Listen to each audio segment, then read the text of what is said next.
Everyone, आज के seminar में जिस टॉपिक के ऊपर मैं प्रेजेंटेशन देने वाली हूँ वह है the cognitive development theory by Jean पियाजे। तो आइए पढ़ते हैं इस थ्योरी को मेरे साथ। तो जो कॉग्निटिव डेवलपमेंट थ्योरी है इसको जीन पियाजे, जिनका जन्म स्विट्जरलैंड में 1896 में हुआ था, उन्होंने इस थ्योरी को दिया है। और इस थ्योरी में हम पढ़ते हैं हमारे दिमाग में नॉलेज कैसे प्रोसेस होती है उसके मैकेनिज्म में। तो इसमें जो डेवलपमेंट बायोलॉजिस्ट हैं हमारे जीन पियाजे, उन्होंने अपनी पूरी लाइफ में बच्चों को ऑब्जर्व करने में और उनकी इंटेलेक्चुअल एबिलिटी को रिकॉर्ड करने में इस थ्योरी को डेवलप करा है, जिसमें उन्होंने इन्फेंट्स को ऑब्जर्व करा है, एडोलेसेंट्स को और चिल्ड्रन को, और उन्हें हमारा पायनियर भी कहा जाता है साइकोलॉजिकल इन्वेस्टिगेशन ऑफ चिल्ड्रन में, यानी कि उनका एक लीडिंग रोल रहा है साइकोलॉजिकल इन्वेस्टिगेशन में। और इनके बारे में अगर हम जानें तो हमें पता चलता है कि इन्होंने बहुत ही कम आयु में, यानी कि सिर्फ 22 वर्ष की आयु में इन्होंने अपनी डॉक्टरेट डिग्री करी थी, जो कि इनका बेसिक डिपार्टमेंट रहा है जूलॉजी, उससे, जिसमें इनका टॉपिक था मॉलस्क ऑफ वायलॉस। और इन्होंने 1920 में ही बिनेट टेस्टिंग लेबोरेटरी में पेरिस में बच्चों के साथ काम करना शुरू करा था, और वहीं पे इन्होंने बच्चों को ऑब्जर्व करके उनकी कंस्ट्रक्शन ऑफ नॉलेज के बारे में इंटरेस्ट डेवलप करा, और उसी के कारण उनका एपिस्टेमोलॉजिकल व्यू और कॉग्निटिव डेवलपमेंट व्यू इकट्ठे मिलकर जेनेटिक एपिस्टेमोलॉजी का एक थ्योरी उन्होंने आगे दिया। और इस थ्योरी को आगे बढ़ाने में सबसे ज़्यादा कारण था उनका ऑब्जर्वेशन, जहाँ पर उन्होंने लैब में बच्चों को ऑब्जर्व करा और उनकी एक्सपेरिमेंट जो बच्चों से रिलेटेड थे उनको देखकर उन्होंने डेवलप करा इस एजुकेशनल थ्योरी को, जिसको हम कॉग्निटिव डेवलपमेंट थ्योरी के नाम से जानते हैं। पियाजे ने ये थ्योरी जो शुरू करी, इसमें सबसे पहले इन्होंने किन्हें ऑब्जर्व करा? अपने तीनों बच्चों को, जिसमें उनकी 2 डॉटर जो कि जैकलीन और ल्यूसियन थे और एक बेटा लॉरेंट थे। कॉग्निटिव डेवलपमेंट थ्योरी है क्या? तो सबसे पहले हम जानते हैं इसका मतलब होता है बौद्धिक विकास और मानसिक विकास। और ये जो शब्द आया है, ये शब्द आया है लैटिन वर्ड कॉग्नोसेयर से। और कॉग्नोसेयर का क्या मतलब होता है? इसका मतलब होता है टू नो, टू रिकॉग्नाइज और कॉन्सेप्चुअलाइज।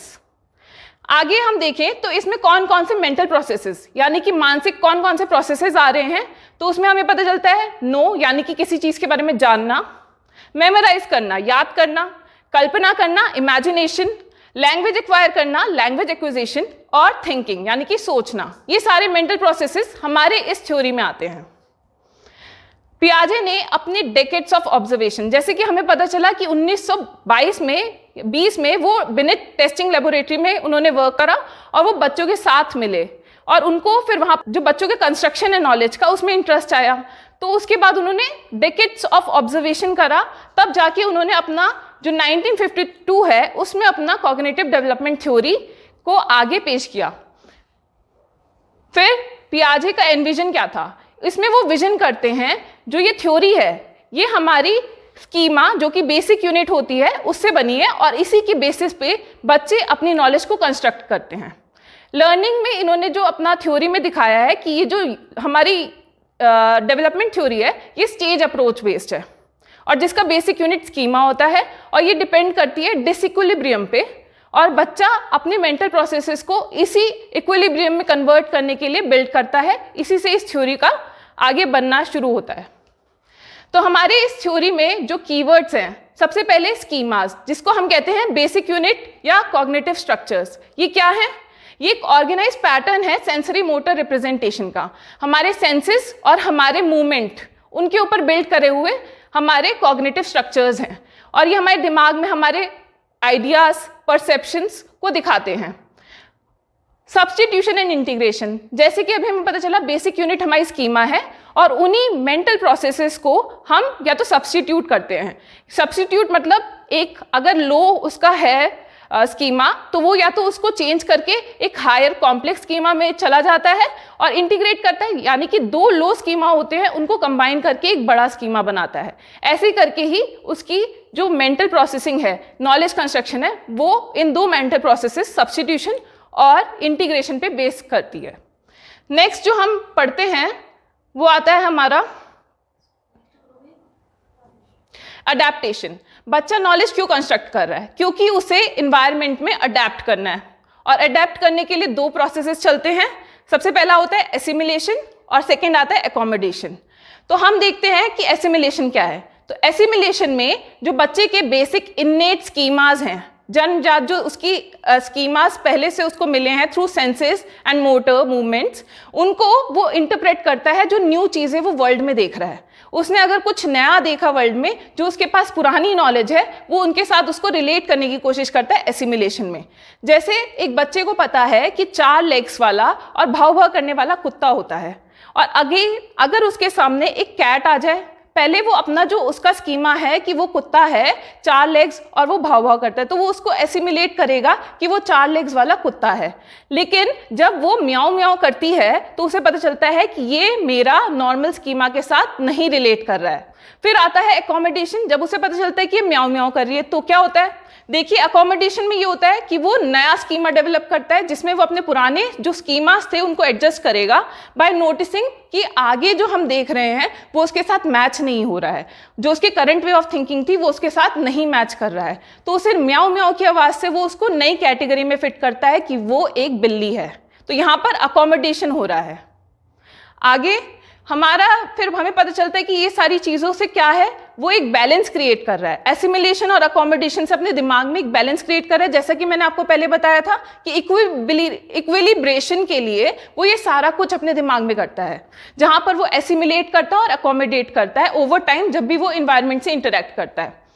और जब बच्चे ज़्यादा चेंज नहीं कर रहे होते अपने इन्वायरमेंट के हिसाब से, इसका मतलब है वो एसिमिलेट ज़्यादा कर रहे हैं, अपनी नॉलेज को इन्वायरमेंट के साथ ज़्यादा देख रहे हैं और उसको अप्लाई कर रहे हैं, वो नया नॉलेज नहीं क्रिएट कर रहे, मतलब एकोमोडेट नहीं कर रहे हैं।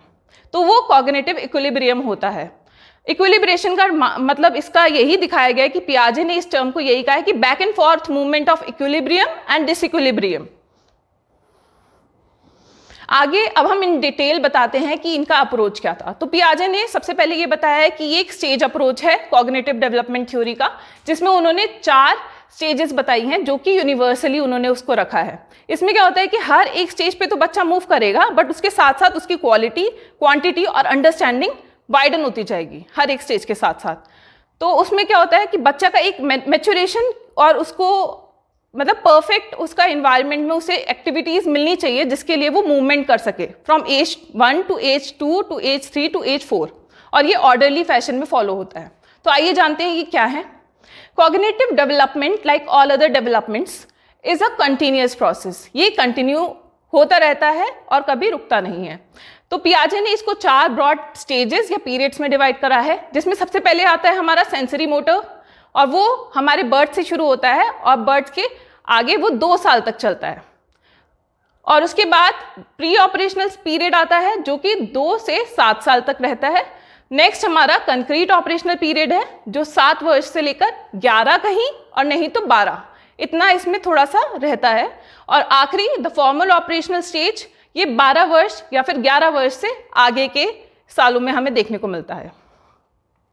तो हमारी पहली स्टेज है द सेंसरी मोटर पीरियड। इस स्टेज में आप जैसे नाम पढ़ रहे हैं, सेंसरी और मोटर दोनों टर्म्स आ रहे हैं, तो आपको पहले ही क्लियर हो रहा है कि इसमें जो स्कीमा का डेवलपमेंट हो रहा है वो सेंसेस से हो रहा है और बच्चे के खुद के मूवमेंट से हो रहा है। तो sensory motor stage by it's name reflects Piaget's belief that infants and toddlers think with their eyes, ears, hands and other sensory motor equipment. तो सेंसेस और उनका मूवमेंट, तो उससे उसके नॉर्मल बिगिनिंग के स्कीमास डेवलप होते हैं। The circular reaction provides a special means of adapting to their first schemas. अब ये सर्कुलर रिएक्शन क्या है? बिगिनिंग में बच्चे सेंसेस के थ्रू चीज़ें सीख रहे हैं, बट उन्हें वो याद कर रहे हैं बार बार रिपीट करके, वो सर्कुलरली वो उसे रिपीट कर रहे हैं और उसको रिकग्नाइज कर रहे हैं कि ये क्या है। और आप इस स्टेज को देखेंगे तो ये बहुत इंपॉर्टेंट है क्योंकि इसमें बहुत ज़्यादा फिजिकल डेवलपमेंट हो रहा है बच्चे का 0 to 2 ईयर्स में। तो इसमें इसको 6 सब स्टेजेस में भी डिवाइड करा गया, वो भी बहुत इंपॉर्टेंट रोल प्ले करते हैं। आप देख सकते हैं उन 6 सब स्टेजेस को, जिसमें रिफ्लेक्सिव स्कीमास जो सिर्फ 1 महीने तक ही सीमित होती हैं बर्थ से, इसमें सारे रिफ्लेक्सेस आते हैं, चाहे वो हमारा बेबिंस्की, मोरो, सकिंग, ग्रास्पिंग, ये सारे रिफ्लेक्सेस इसमें आते हैं। फिर बच्चा प्राइमरी सर्कुलर रिएक्शन में इन सारे रिफ्लेक्सेस को रिपीट करता है और फॉर्म करता है स्कीमास, अपने basic schemas. Secondary circular reaction में वो पहले जो होते हैं वो उसकी बॉडी से रिलेटेड होते हैं, क्योंकि वो अपनी बॉडी पे कंट्रोल करना सीखता है। लेकिन उसके बाद जब वो बॉडी से कंट्रोल ले लेता है, अपने आप एक्वायर कर लेता है कंट्रोल, फिर वो चीज़ें अप्लाई करने लगता है अपने इन्वायरमेंट पे। वो आते हैं हमारे सेकेंडरी सर्कुलर रिएक्शंस में। फिर coordination of secondary circular reaction, अब यहाँ पर आके बच्चा गोल डायरेक्टेड और ऑब्जेक्ट परमानेंस भी एक्वायर कर लेता है। मतलब पहले वो एक्वायर करता है control over himself, then he gets towards his environment, फिर उसका एक गोल डायरेक्ट हो जाता है कि उसे क्या अचीव करना है, एक्सप्लोर करने लगता है। जैसे पियाजे ने कहा है कि चिल्ड्रन क्या है, लिटिल साइंटिस्ट हैं, वो एक्सप्लोर करते हैं। वो आप यहीं से सीख सकते हैं कि वो एक्सप्लोर करने लग जाते हैं हमारे टर्शियरी सर्कुलर रिएक्शंस 12 से 18 मंथ्स के एज में। फिर आता है हमारा मेंटल रिप्रेजेंटेशन। जैसे हमने बिगिनिंग में पढ़ा सेंसरी मोटर है, अभी तक उसके पास मेंटल रिप्रेजेंटेशन नहीं है, बट यहाँ की एंड में आते आते वो इमेजरी डेवलप करने लगता है, मेंटल रिप्रेजेंटेशन की तरफ बढ़ जाता है।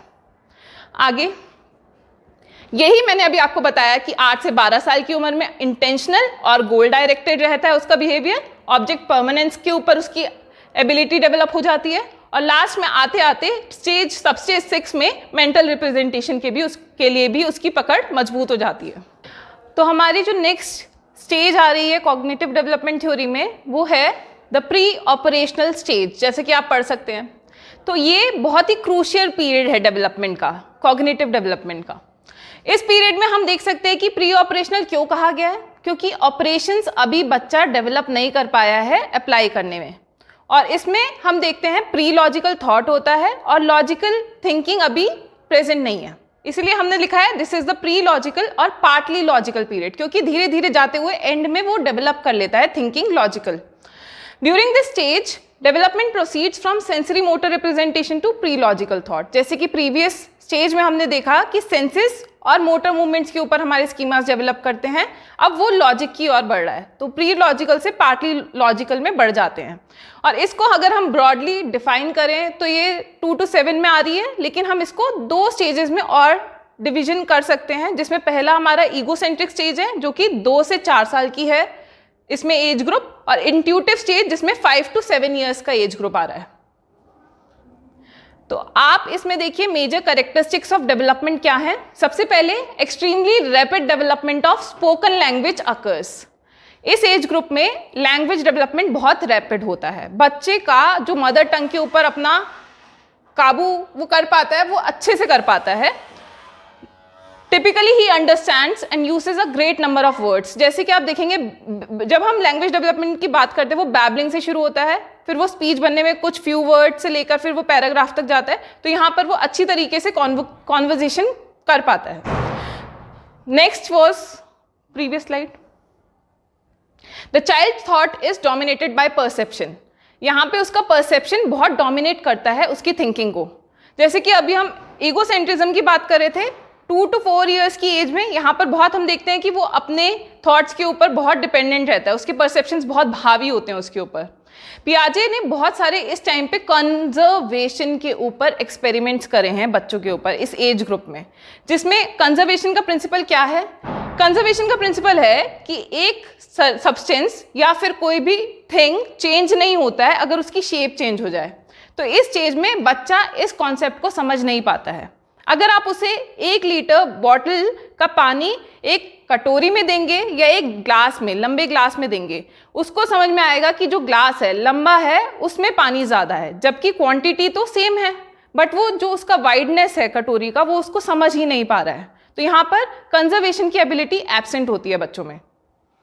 नेक्स्ट जो उनकी थिंकिंग है वो ईगोसेंट्रिज्म से मार्क होती है और एनिमिज्म और रियलिज्म भी प्रेजेंट होता है उनकी थिंकिंग में। अब ये टर्म्स क्या है ईगोसेंट्रिज्म?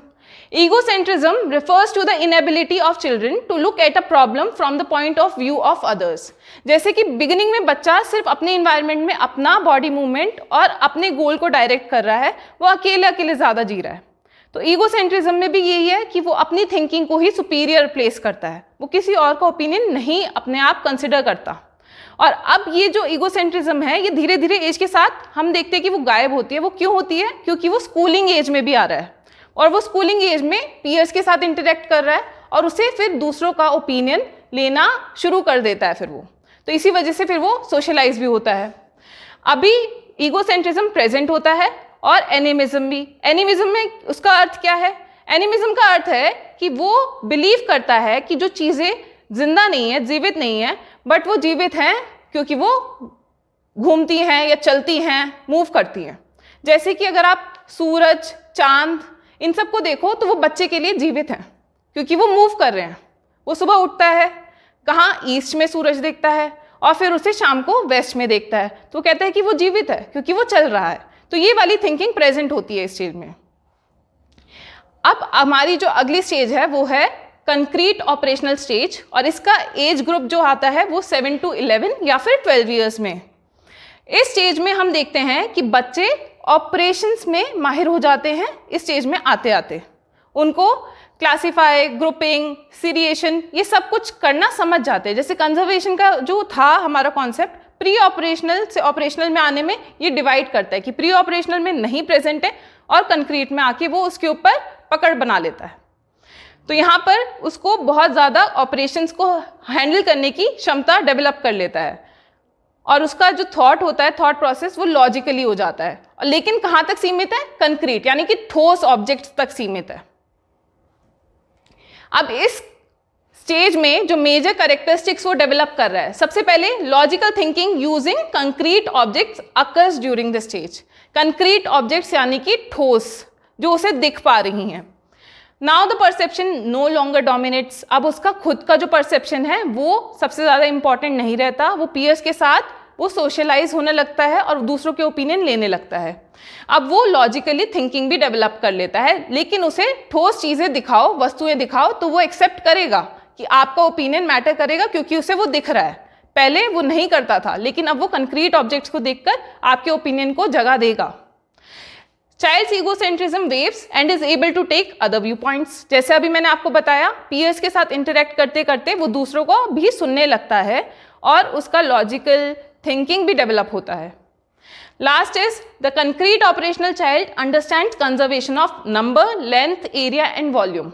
अब वो कंजर्वेशन का और ऑपरेशंस की जब हमने बात करी थी, उनको भी वो समझने लगता है कि हाँ, अगर 1 लीटर क्वांटिटी है, चाहे मैं उसे एक कटोरी में लूँ या एक ग्लास में लूँ, वो एक ही समान वॉल्यूम को दर्शाता है। वो अब इस चीज़ में विश्वास नहीं रखता कि ये गहरा है या फिर वाइड है। उसको वाइडनेस के बारे में पता चल गया है कि वाइड भी है तो उसमें वो फैल गई है चीज़, लेकिन वो क्वांटिटी 1 लीटर मिल रही है मुझे।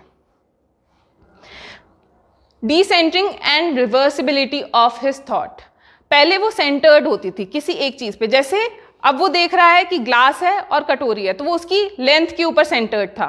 अब वो एक चीज़ पे सेंटर्ड नहीं है, तो ये यहाँ पर डिसेंटरिंग ऑफ थॉट भी हमें दिखती है। और रिवर्सिबिलिटी, रिवर्सिबिलिटी कैसे? कि बच्चे को पता है कि 2 + 2 = 4, 4 - 2 2 आएगा। तो ये एक तरीके से रिवर्स, एक ऑपरेशन को दूसरे तरीके से करने को भी वो समझ पा रहा है, मतलब उसकी अंडरस्टैंडिंग डेवलप हो रही है।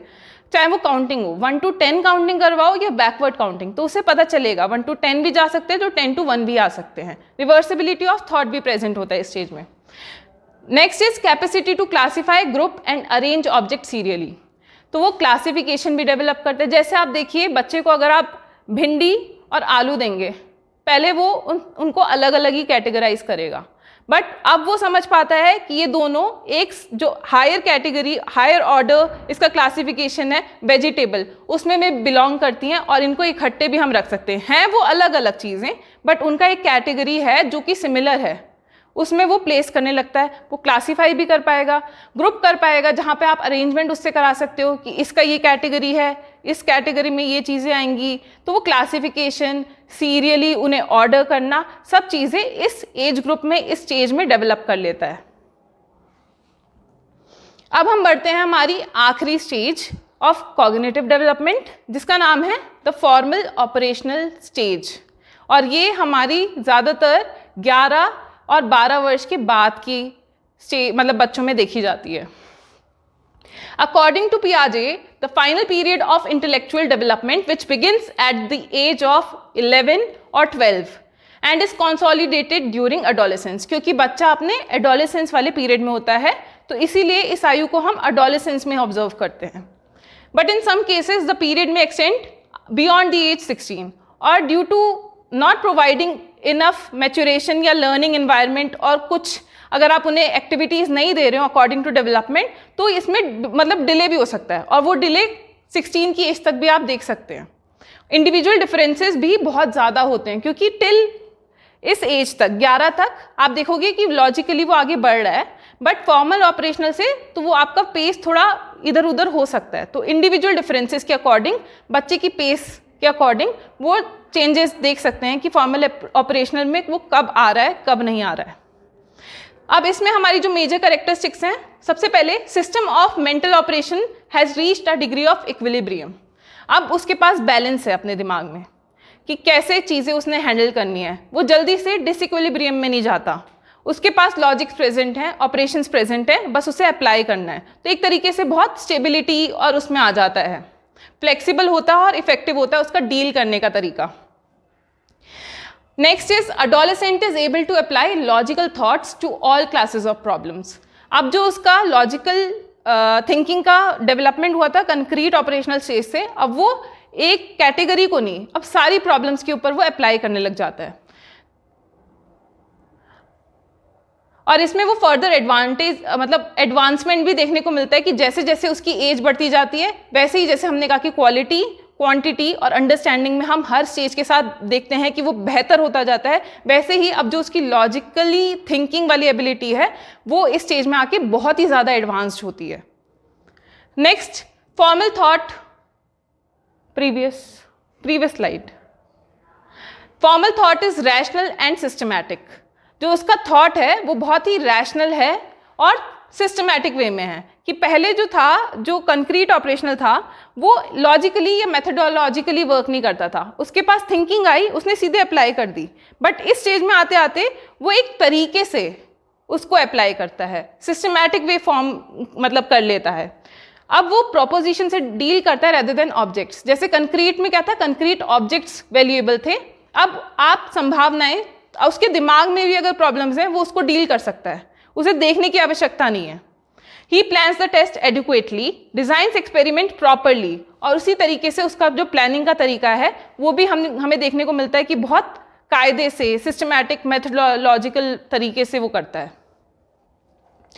Then he becomes concerned with the hypothetical, abstract and the future. इस स्टेज में आते आते आप देखेंगे कि वो हाइपोथेटिकली मतलब संभावनाओं के बारे में बात कर रहा है, फ्यूचर की बात कर रहा है, और एब्स्ट्रैक्ट अमूर्त के बारे में सोच रहा है। अब वो कैसे सोच रहा है, ये एज ग्रुप है एडोलेसेंस की। अगर आप इसे लिंक करना चाहें, आप एरिक्सन, फ्रॉइड से लिंक करेंगे तो यहाँ पर आइडेंटिटी की बात होती है, आइडेंटिटी फॉर्मेशन पे आता है। वो अपने आप के बारे में देखता है कि मैं कहाँ हूँ, मैं क्यों हूँ, मेरे बिलीव्स क्या हैं। तो आप इसी में देखिए कि जो चाइल्ड है फॉर द फर्स्ट टाइम इस एज ग्रुप में आके एडोलेसेंट में बिगिन करता है अबाउट हिमसेल्फ, खुद के बारे में, his role in his life, his plans, his validity of his believes. ये सारी चीज़ें आइडेंटिटी फॉर्मेशन में अगर आप लिंक करेंगे तो आपको फ्रॉइड में भी मिलेगा, एरिक्सन में भी मिलेगा, और अगर आप पियाजे से लिंक करें तो ये फॉर्मल ऑपरेशनल स्टेज में भी वो फ्यूचर, एब्स्ट्रैक्ट और हाइपोथेटिकल थिंकिंग के साथ साथ इसमें एंटर कर रहा है। अब आखिर में जब हमने इस पूरी थ्योरी के बारे में पढ़ लिया है, अब हम जानेंगे कि इस थ्योरी को हम एजुकेशनली कैसे इम्प्लीकेट कर सकते हैं अपने क्लासरूम में। जैसे कि हमने इस थ्योरी में पढ़ा कि हर एक बच्चे का एज ग्रुप के साथ क्या मेंटल लेवल है, कैसे वो अपनी नॉलेज को कंस्ट्रक्ट कर रहा है और आगे बढ़ रहा है। तो अब हम देखते हैं कि इससे हमें क्या डेवलपमेंट में हेल्प मिल सकती है हमारे एजुकेशनल इंस्टीट्यूशन या प्रोग्राम में। तो सबसे पहले इस थ्योरी से हमें ब्रॉड डेवलपमेंट पर्सपेक्टिव मिल रहा है। तो इससे हम क्या करेंगे, जो एजुकेटर है वो सबसे पहले करिकुलम को बिल्ड करेगा बच्चों के लेवल के अकॉर्डिंग, उससे उसको वो ही एक्सपीरियंसेस और वही एक्टिविटीज़ पेश करेगा जो उसके डेवलपमेंटल लेवल के अकॉर्डिंग होगी। तो इससे वो बहुत जल्दी एडवांस करेगा और उसकी नॉलेज जो कंस्ट्रक्ट होनी है वो बहुत अच्छे तरीके से होगी। Next we come to, it states that the fact the child is to be actively involved in the teaching learning process. पियाजे का सबसे बड़ा कहना ये था कि बच्चे साइंटिस्ट हैं, उन्हें इन्वायरमेंट प्रोवाइड करिए, वो खुद एक्सप्लोर करके अपनी नॉलेज को कंस्ट्रक्ट करेंगे, और उस नॉलेज को कंस्ट्रक्ट करने में उनको आपसे कोई मेहनत नहीं चाहिए, बस आपको एक इन्वायरमेंट प्रोवाइड करना है। और इसीलिए उनकी थ्योरी को हम कंस्ट्रक्टिविस्ट थ्योरी भी कहते हैं। और यही नॉलेज कंस्ट्रक्शन लाइफ लॉन्ग रहता है उनके साथ, क्योंकि बच्चे खुद से सीखते हैं, खुद से करके। तो जो मेजर फोकस करना है कि टीचिंग लर्निंग प्रोसेस में बच्चा बहुत ज़्यादा इंपॉर्टेंट रोल प्ले करे, उसका इंटेलेक्चुअल तभी डेवलप करेगा या तभी उसका इंटेलेक्चुअल ग्रोथ होगा। और इसीलिए appropriate activities should be designed जो उसको असिस्ट करें और एनकरेज करें कि वो खुद से कंस्ट्रक्ट करे इस नॉलेज को। Next, teachers in school should arouse curiosity of the child through planned activities. जैसे कि एक्सप्लोरेशन बच्चे के कैरेक्टर में होता है, तो क्यूरियोसिटी उसका ही एक रिजल्ट होता है कि बच्चा एक्सपेरिमेंट करता है। तो उसकी क्यूरियोसिटी को हमें रखना है कि वो कभी भी अपनी क्यूरियोसिटी से दूर ना हो, उसकी क्यूरियोसिटी बनी रहे चीज़ों को लेकर, और वो वैसे ही एक्सप्लोर करे, एक्सपेरिमेंट करे अपनी सराउंडिंग के साथ। Next is children learn quickly and efficiently if concrete materials are provided to them.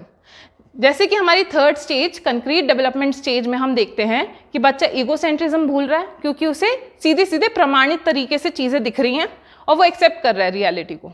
तो इसीलिए कंक्रीट ऑब्जेक्ट्स बहुत अच्छा रोल प्ले करते हैं बच्चे को समाज के साथ लिंक करने में, और उसकी खुद की जो नॉलेज है वो और दूसरों की नॉलेज को एक्सेप्ट करने के लिए। तो कंक्रीट मटेरियल्स बहुत ज़रूरी हैं, एजुकेशनल इंस्टीट्यूशन में या प्रोग्राम्स में उसे प्रोवाइड होने चाहिए। Variety of cognitive activities like story telling, rhymes, singing etcetera should be included. अब ये सारे हम वेराइटी क्यों कह रहे हैं इंक्लूड करने के लिए, क्योंकि ये सारी चीज़ें हमारे स्कीमास को डेवलप करने में बहुत इंपॉर्टेंट रोल प्ले करती हैं। कैसे? क्योंकि ये सारी डाइवर्स हैं और हमारे अलग अलग सेंसेस को स्टिमुलेट करती हैं, जिससे बच्चा एक तरीके से नहीं सीख रहा तो कम से कम दूसरी तरीके से सीखेगा। तो एक तरीके से आपको डाइवर्सिटी भी प्रोवाइड करनी है। Next, teaching learning situation should be geared to a point where the child is neither too familiar nor too unfamiliar with the objects and ideas। यानी कि अगर आप बच्चे को पढ़ा रहे हो, अगर आप बच्चे को वही चीज़ें पढ़ाओगे जो उसे पता है, तो उससे वो कुछ नया नहीं सीखता। तो आपको बच्चों को पढ़ाना है तो कुछ चीज़ें शुरू में आप वो रखिए जिसको वो जानता है, और उन्हीं से आप उसकी न्यू नॉलेज को कंस्ट्रक्ट करिए। यानी कि वो जो चीज़ें जाने उससे आप शुरुआत करिए और आगे बढ़िए और नई नॉलेज को निकालिए उनके अंदर से, खुद से। तो इसलिए सिंपल टू कॉम्प्लेक्स और फिर प्रोजेक्ट मेथड की तरफ आप बढ़ सकते हैं। Next is educational program should enable the child to integrate the information. अब बच्चे को हमने क्या करना है, दो तरीके थे, सब्स्टिट्यूशन और इंटीग्रेशन। सब्स्टिट्यूशन में क्या हो रहा है कि स्कीमा को वो रिमूव कर रहा है और नया स्कीमा उसकी जगह डाल रहा है, बट इंटीग्रेशन को हमने प्रमोट करना है, यानी कि एक स्कीमा दूसरे स्कीमा से कंबाइन होके कॉम्प्लेक्स आइडिया या कॉम्प्लेक्स स्कीमा की तरफ बढ़े और उसको अंडरस्टैंड करे। तो इसकी एबिलिटी के ऊपर हमें ज़्यादा ध्यान करना है। और जो teaching real events and concrete objects play very important role, ये पहले से ही मेंशन्ड है कि बच्चे को अपना सोशलाइज होने के लिए और दूसरों का आइडिया परसेप्शन लेने के लिए बहुत ज़रूरी है कि वो कंक्रीट और रियल लाइफ ऑब्जेक्ट के साथ वो डील करे, ताकि वो उनको समझे और सोशलाइज और फ्यूचर में एक दूसरे के साथ रिलेशन डेवलप करने के लिए उसको बहुत आसानी हो। हम नहीं चाहते कि एक बच्चे को हम एक ही इन्वायरमेंट में अकेले अकेले रखें, उसको दूसरों के साथ लिंक कराने के लिए उसे मटेरियल दिया जाए ताकि वो लिंक करे, अपनी अंडरस्टैंडिंग को दूसरों को दे और दूसरों से भी उनके ओपिनियन ले। तो कंक्रीट ऑब्जेक्ट बहुत इंपॉर्टेंट रोल प्ले करती हैं ईगोसेंट्रिज्म खत्म करने में। Next is instruction should be gear to a level of the child. जैसे कि हमने चाइल्ड डेवलपमेंट में ये देखा कि बच्चों की डेवलपमेंट के लेवल के अकॉर्डिंग उनकी एक्टिविटीज़ होनी चाहिए, तो इंस्ट्रक्शंस भी उन्हीं के डेवलपमेंट लेवल के अकॉर्डिंग होने चाहिए, तभी बच्चा समझेगा और उसी के अकॉर्डिंग परफॉर्म करेगा उन एक्टिविटीज़ पे। A child's development is retarded if he is not allowed a fairly wide sensory motor experience in his early years. Beginning की स्टेज इज सेंसरी मोटर, और अगर आप सेंसेस और मोटर मूवमेंट्स को अच्छी तरीके से नहीं यूज़ कर रहे, उनको उस तरीके का इन्वायरमेंट नहीं प्रोवाइड कर रहे हैं, तो रिटार्डेशन कैन बी सीन। तो ये बहुत ज़रूरी है कि उनको उस तरीके का इन्वायरमेंट मिले जहाँ पर वो अपने सेंसेस स्टिमुलेट करें और मोटर मूवमेंट्स करें। In mathematics and science, learning from physical environment is more important than what is learned from books or televisions. Science, maths prove कर सकते हैं, साइंटिफिक है, तो इसमें बच्चे को हम फिजिकली उसका इंटरेक्शन हो, वो प्रूव करे इन चीज़ों को फिजिकल इन्वायरमेंट में, दैट इज़ वेरी नेसेसरी, क्योंकि ये चीज़ें रटने का नहीं, इसको सॉल्व करके समझने का है। तो फिर इन चीज़ों को अगर बच्चा खुद देखेगा फिजिकल इन्वायरमेंट में तो वो उसकी ग्रास्प उन सब्जेक्ट्स पे बहुत अच्छी होगी। And the last is most of the activities of the पियाजे type require simple equipment and material. जैसे पियाजे ने अपने बच्चों के ऊपर एक्सपेरिमेंट करा तो उसमें उसने कुछ ज़्यादा ऐसे बहुत सारा मटेरियल यूज़ नहीं करा, बहुत बेसिक था और उसको हम डिज़ाइन भी कर सकते हैं। तो ये जो थ्योरी है ये हमें यही कहती है कि सस्टेनेबली हम डिज़ाइन कर सकते हैं एक्टिविटीज़ को और इन्वायरमेंट प्रोवाइड कर सकते हैं जिससे बच्चे का बहुत अच्छा डेवलपमेंट हो। Thank you very much, this was my presentation.